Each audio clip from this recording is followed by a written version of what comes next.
अस्सलाम वालेकुम। नरीम सेठी स्पेशल के साथ आपकी खिदमत में हाजिर हैं। मैं हूं मुनीब फारूक और मेरे साथ मौजूद हैं नरीम सेठी साहब। नाज़रीन, आप ये बात बखूबी जानते हैं कि हमारे मुल्क के अंदर एक मिलिट्री ऑपरेशन हो रहा है इस वक्त मालकन डिवीज़न में, और काफ़ी हद तक जो गोल्स हैं वो फ़ौज अचीव कर चुकी है। तकरीबन 80% जो इलाका है उसको साफ़ कराया जा चुका है, क्लियर कराया जा चुका है। जो मिलिटेंट्स थे उनको काफ़ी हद तक एलिमिनेट कर दिया गया है।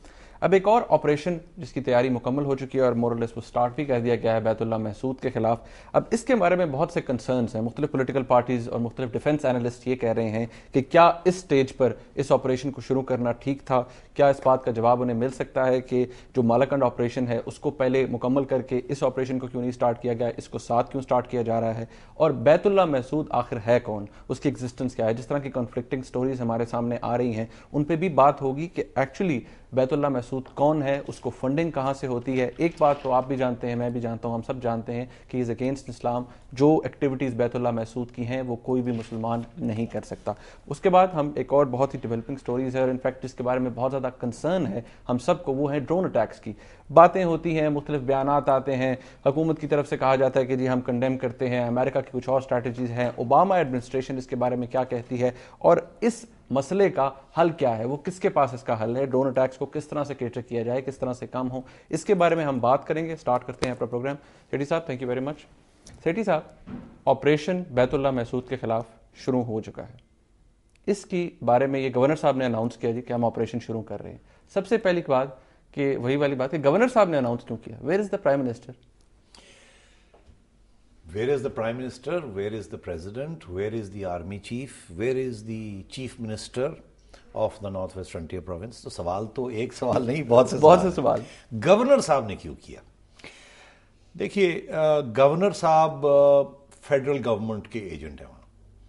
तो जब गवर्नर साहब कुछ कहते हैं तो ये आपको एहसास होना चाहिए कि प्रेसिडेंट साहब बोल रहे हैं, ठीक, फेडरल गवर्नमेंट बोल रही है। इसलिए मैंने कहा ना, where is the prime minister? Prime minister इस वक्त सामने नहीं आ रहे आपके। ऑपरेशन अब फाटा में शुरू होने वाला है। फाटा इज अ फेडरल सब्जेक्ट और इस वक्त प्रेसिडेंट साहब और प्राइम मिनिस्टर साहब के पावर्स में भी कुछ चीज चल रही है। प्रेसिडेंट साहब, आप नोट करें, फॉरेन पॉलिसी के साथ प्रेसिडेंट साहब डील कर रहे हैं, अमेरिका के साथ प्रेसिडेंट साहब डील कर रहे हैं, शंघाई कोऑपरेशन ऑर्गेनाइजेशन रशिया में प्रेसिडेंट साहब जा रहे हैं, प्राइम मिनिस्टर साहब नहीं जा रहे। हालांकि सब दुनिया के प्राइम मिनिस्टर्स वहां गए हैं, प्रेसिडेंट साहब ब्रसल्स गए हुए हैं।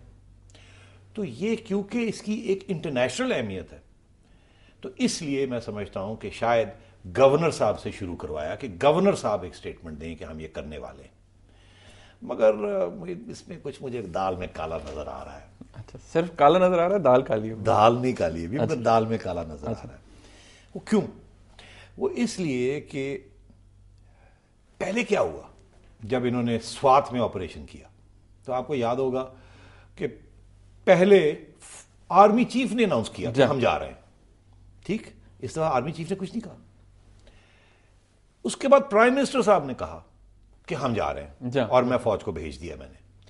फिर पार्लियामेंट के पास गए कि जी पार्लियामेंट अप्रूवल लेने की। हालांकि होना ऑपोजिट चाहिए, और ऑपरेशन स्टार्ट हुए बहुत अरसा हो गया था। होना ये चाहिए था कि पार्लियामेंट से पहले इजाजत ली जाती, फिर प्राइम मिनिस्टर कहते, स्पीच देते नेशन को कि हम करने जा रहे हैं, फिर फौज को हुक्म होता। इस दफा क्या हुआ?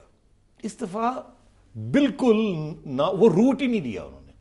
गवर्नर साहब ने अनाउंस किया, उसके बाद डीजी आईएसपीआर ने कहा हम जा रहे हैं, ठीक।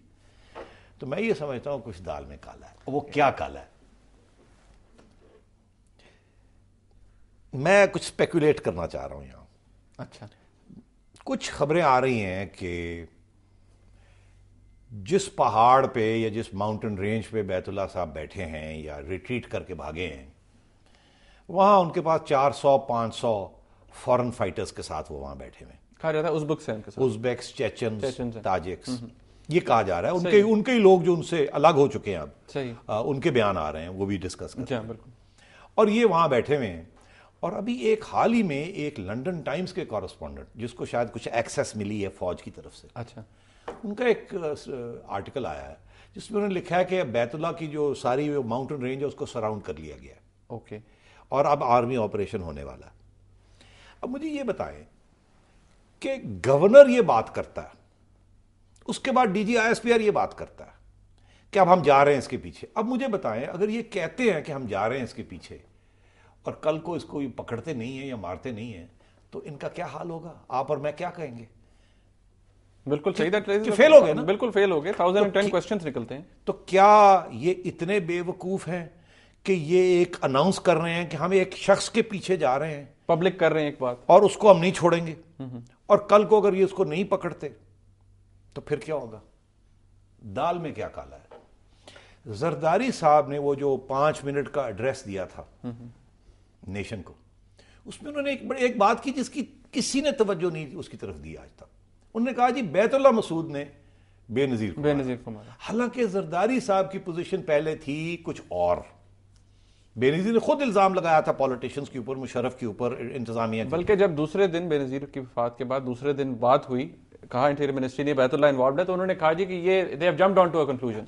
और जरदारी साहब ने ये कहा मैं जानता हूं किसने किया, इशारा कहीं और था। बिल्कुल, अगर बैतुल्ला ने किया होता और उनको पता होता तो ये कहते बैतुल्ला ने किया। इन्होंने उस तरफ इशारा नहीं किया था। आज प्रेसिडेंट साहब ने ऐलान कर दिया कि बैतुल्ला ने मारा है और ये वॉर ऑन टेरर जो है ये हमें लड़नी पड़ेगी। उन्होंने पीपल्स पार्टी को भी साथ ले लिया, एक जज्बा जो है बेनजीर के लिए, उनकी मार्टरडम के लिए, उनकी शहादत के लिए, उसको भी साथ लिया, फिर अवाम को भी साथ लिया, फौज को उन्होंने तहफ़्फ़ुज़ दिया और उनको उनकी हौसला अफजाई की, सारा कुछ किया। मगर बैतुल्ला की तरफ आ रहे हैं, क्या हो रहा है? मुझे जो शक पड़ रहा है कि बैतुल्ला या तो इन्होंने इनके हाथ में है, ओके, और ये सिर्फ तैयारी कर रहे हैं कि हम जा रहे हैं, हम कर रहे हैं, हम कुछ करने वाले हैं। एक्चुअली इन्होंने उसको पकड़ लिया, न्यूट्रलाइज कर दिया, या न्यूट्रलाइज कर दिया, या ऑलमोस्ट न्यूट्रलाइज कर दिया। 100% श्योर हैं कि ये अब जाएगा कहीं नहीं। अब मतलब ठीक है, या ले लिया उसको, या खत्म कर दिया, या और ये अनाउंसमेंट की तरफ जा रहे हैं आहिस्ता आहिस्ता। ऑलरेडी आप ये भी कह सकते हैं खत्म भी कर दिया हो सकता है। मैं ये जो 2 बयान आए हैं ये कारी साहब के, एक है नूरिस्तान और एक है जैनुद्दीन, एक तो हमारी टेलीविजन चैनल ने इंटरव्यू किया। बिल्कुल दिलचस्प बात है ना ये, कहां से ये उठ के आ गए? पहले क्यों नहीं आए? पहले नजर ही नहीं आया। ऑल ऑफ अ सडन इन्होंने बैतुल्ला के खिलाफ बात करनी शुरू कर दी।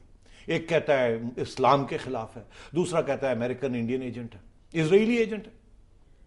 तो ये क्या कुछ ऑलरेडी हो चुका है और अब पब्लिक ओपिनियन को तैयार किया जा रहा है? क्योंकि डोंट फॉरगेट, 1 महीना पहले तो बैतुल्ला हमारे मीडिया का हीरो था। मैं आपको मुनीब एक बात बताऊं कि जब बेनजीर को असैसिनेट किया गया तो हमारे अखबार ने हेडलाइन ये लगाई कि बैतुल्ला ने बेनजीर को मारा, और हमारे ऊपर इतनी तनकीद हुई हमारे दोस्तों की तरफ से, फेलो जर्नलिस्ट की तरफ से। एक जर्नलिस्ट ने तो एक पूरा प्रोग्राम हमारे पे कर दिया कि ये होते कौन है, इनको कैसे पता बैतुल्ला ने मारा? सवाल ही पैदा नहीं होता। इतना वो हीरो था हमारे मीडिया के लिए, और आज हमारे लिए वो हमारा दुश्मन है, जानी दुश्मन है, हमारे मुल्क का, हमारी कौम का, हमारी फौज का। तो मेरा ख्याल है कि ये कुछ खिचड़ी पक रही है या पक चुकी है, और हाल में आपको शायद कोई अनाउंसमेंट मिल जाए कि बैतुल्ला को पकड़ लिया या मार दिया गया। सेठी साहब, राजा मोहन साहब ने एक बात कही थी बड़ी इंटरेस्टिंग बैतुल्ला मसूद के बारे में, उसी पॉइंट से मैं शुरू करूंगा, लेकिन एक ब्रेक लेते हैं, ब्रेक के बाद दोबारा वापस आते हैं, साथ रहेगा हमारे।